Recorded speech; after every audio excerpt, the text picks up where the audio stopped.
Thank you for tuning in to today's audio clip. We're talking about academia is not for everyone.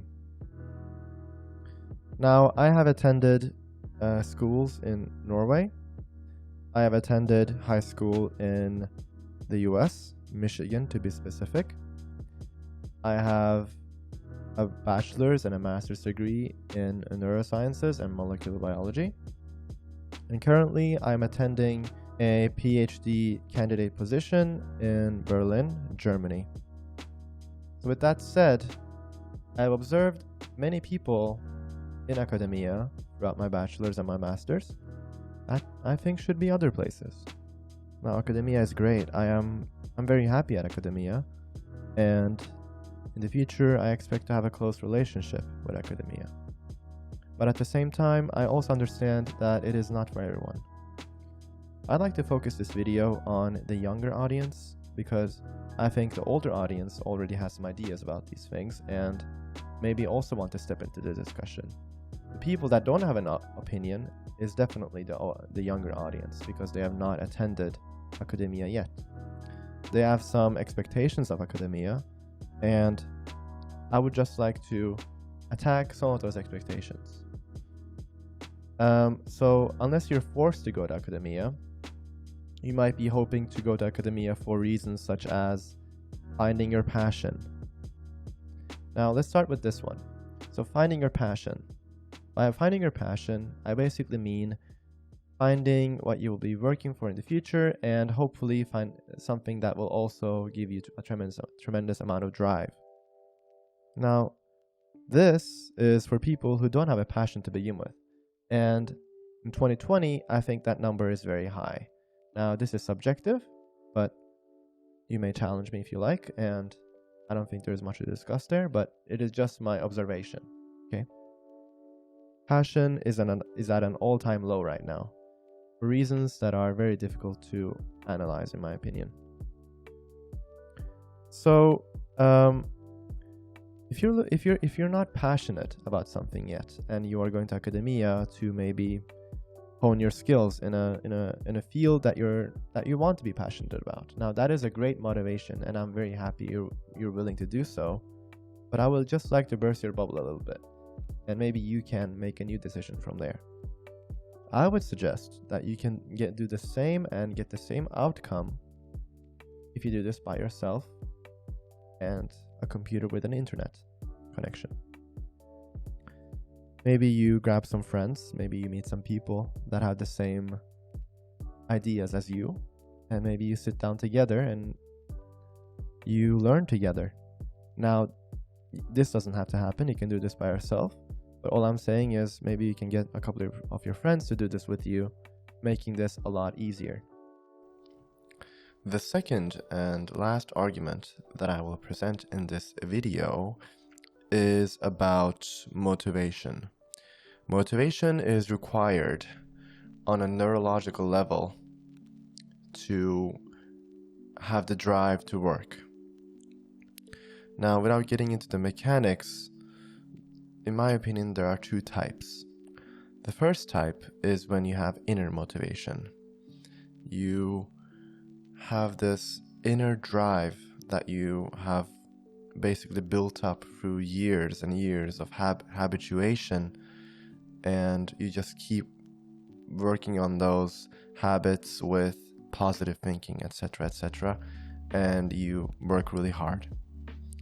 Now, the second type of motivation is more of an acute type, in my opinion.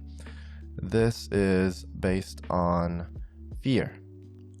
So whenever you have this external stimuli, push from peers around you, deadlines approaching, this acute type of motivation starts creeping up.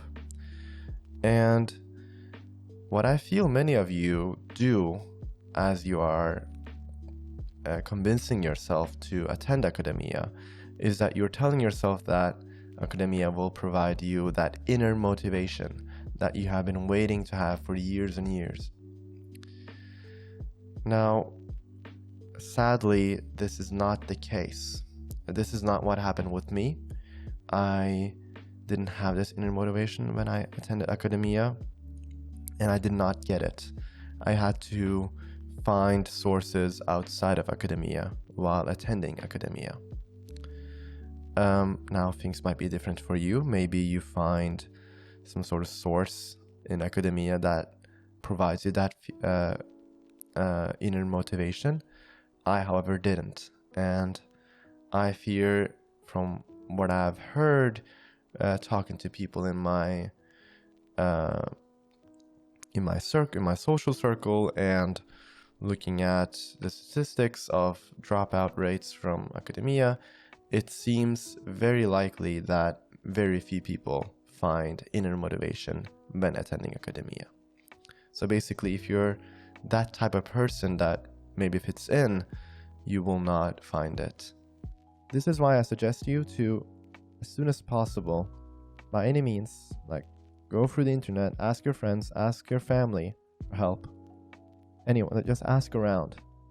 You don't even have to talk. You can Google or DuckDuckGo this, just go around and consume and absorb knowledge to find the necessary motivation.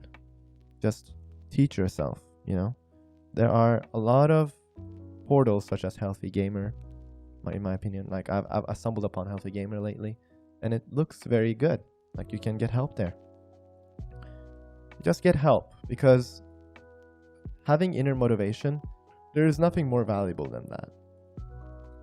Alright, so with that said, I think these are the two main reasons outside of forced academia and or needing to go to academia. Now, if you're forced, I'm sorry, I don't know what to tell you. If you're forced, you have to get out of that situation and then maybe go through those 2 points that I just mentioned. Yeah, so that's basically it. We can conclude by saying that no matter what path you go, it's okay. Like, you can go to academia even though you don't need to. I will always be there and tell you, if you're one of those people that don't need to go there, that you didn't need to go there. And that is fine, and you will probably end up just fine. I just want you to be successful as fast as possible. And in my opinion, most of you don't need to go there unless you have a specific reason or are forced, Okay. So please give your opinions about the topic in the comments below, and I hope we will keep having discussions like these, and maybe this will be a back and forth between me and the community. And as always, please like and subscribe if you like the video and want to keep up with newer content, and be sure to check out my live streams as well. I try to hold those every weekend. Yeah, so with that said, stay positive.